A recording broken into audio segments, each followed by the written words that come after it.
Assalamualaikum warahmatullahi wabarakatuh. Pada kesempatan kali ini kami akan menginformasikan bagaimana cara penggunaan dari sistem Tanya Dokes. Bagi pengguna Android silakan buka Play Store-nya ya. Buka Play Store-nya kemudian ketik kata kunci Tanya Dokes. Nanti ada tampilan seperti ini. Silakan nanti Bapak Ibu semua download. Ini adalah tampilan utamanya. Jadi Tanya Dokes ini adalah fasilitas konsultasi online yang digagas oleh Pusdokes Mabes Polri. Jadi bisa digunakan oleh PNPP, keluarga ataupun dokter. NIP dan RP-nya dimasukkan, nanti secara otomatis namanya akan muncul. Setelah itu silakan tekan daftar akun. Ini adalah menu-menu yang ada di aplikasi Tanya Dokes untuk login sebagai dokter ya. Saya lanjut ke menu konsultasi online selanjutnya.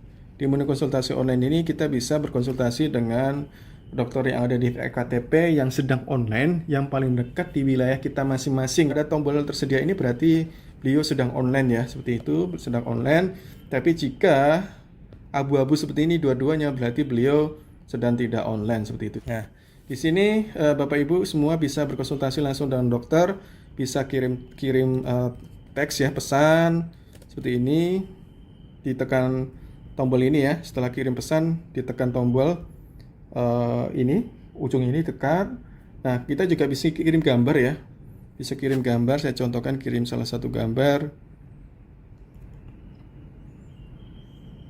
Ini contoh saja, kirim gambar ya, bisa kirim gambar. Kemudian nantinya jika kita sedang berkonsultasi dengan satu dokter, itu kita tidak bisa berkonsultasi dengan dokter lainnya. Contohnya saya tadi konsultasi dengan dokter Iki, saya pengen konsultasi dengan dokter Adias misalnya contohnya. Nah, ketika klik ini maka tidak bisa. Nah, karena konsultasi sedang berlangsung. Jadi kita harus menyelesaikan konsultasinya terlebih dahulu dengan dokter tersebut ya. Caranya tadi kan kita sudah kita lihat di sini konsultasi apa yang sedang berlangsung di menu konsultasi ini ya. Nah, di sini ada tulisannya sedang berlangsung, yang ini sudah selesai semua. Jadi silakan ditekan sedang berlangsung ini, dan apabila sudah cukup, rasanya sudah cukup dengan nanti kan kita kirimin resep sama dokternya, kemudian kita juga bisa melihat home visit apabila memang dokter memutuskan perlu didatangi ya pasien PNPP tersebut, mungkin karena tidak cukup dengan konsultasi dan lain-lain. Nah, jika dirasa sudah cukup, Bapak Ibu semua bisa mengakhiri komunikasi dengan dokter tersebut. Kemudian ada layanan home visit. Nah, kita bisa mengajukan layanan home visit ini diisi kalau seandainya dirasa dokter itu perlu konsultasi ya, maksudnya perlu menjadwalkan untuk home visit ya, seperti itu. Selanjutnya saya akan lanjut login sebagai dokter ya, dokter FKTP. Saya coba login ke salah satu dokter.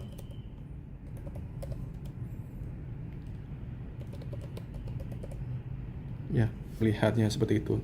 Nah, di sini kita lihat ada satu konsultasi yang pending. Jadi silakan Bapak Ibu semua, dokter PNPP, dokter FKTP bisa tekan menu konsultasi ini. Nah, di sini kelihatan kan ada satu tadi yang saya chat ya, contohkan. Nah, ini kita langsung bisa responnya. Sama juga nanti Bapak Ibu semua bisa sebagai dokter bisa bisa membalas pesannya, kemudian bisa kirim file, gambar dan lain-lain ya. Nah, selanjutnya di titik kanan atas juga sama, itu Bapak Ibu semua bisa membuat resep. Jadi caranya kirim resep digital ini diklik, kemudian cari obat ya, misalnya obat batuk. Nah, di sini ada pilihannya, silakan dipilih aja satu, kemudian dipilih jumlahnya berapa, misalnya jumlah satu, kemudian dosisnya berapa misalnya ya, contohnya saya izin. Kemudian, nah ini kita bisa lihat, jadi otomatis nanti si PNPP itu menerima daftar resep obatnya seperti ini. Untuk panduan dari operasional Tanya Dokes Presi, jadi menunya hanya untuk konsultasi online, home visit, dan berkaitan dengan resep ya. Untuk pengembangan selanjutnya nanti akan terus disempurnakan. Demikian untuk penjelasannya, kurang lebihnya mohon maaf. Wassalamualaikum warahmatullahi wabarakatuh. Om Santi Santi Om Santi.